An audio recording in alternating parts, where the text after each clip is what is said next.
Hi guys! Here I am again! So, maoday ni ang pabahay guys. Katugong na landslide sa Masara guys nga kuan tong trahedya. Ikaw 1 year day karon guys since day to last year January 6 man to nahitabo no. So karon kuan naman ikaw anniversary nila karon sa pagkahitabo. So mao to guys, magsuri-suri day mi diri sa sitio Patagan. So mauna ni ang pabahay guys. So di ba guys, nindot kayo guys no. So adto ta dito sa tumoy guys kay naa dito ang pagahitabuon nga event. So mao to guys, naa sila gamayng salo-salo og nagmisa pod. Then mao to guys. So sakit kay pahinomdumon no nga isa ka tuig na day karon, pero at least guys ang uban na plaster na gyud sila no.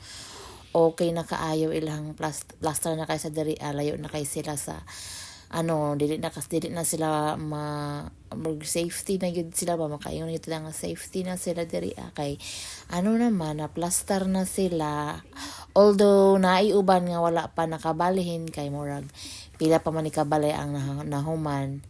And then guys, so mauto nindot kay siya guys no.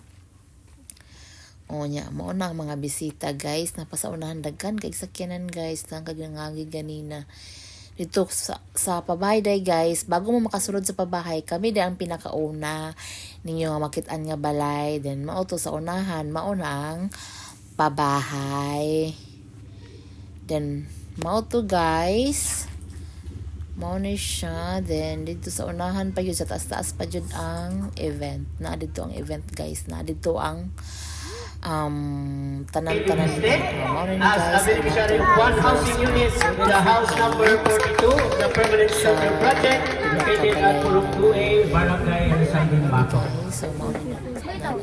Another certificate is certificate to Israel Nito L. Garcia. Atong palakpakan. So maulang to guys. Thank you for watching. Another certificate is given to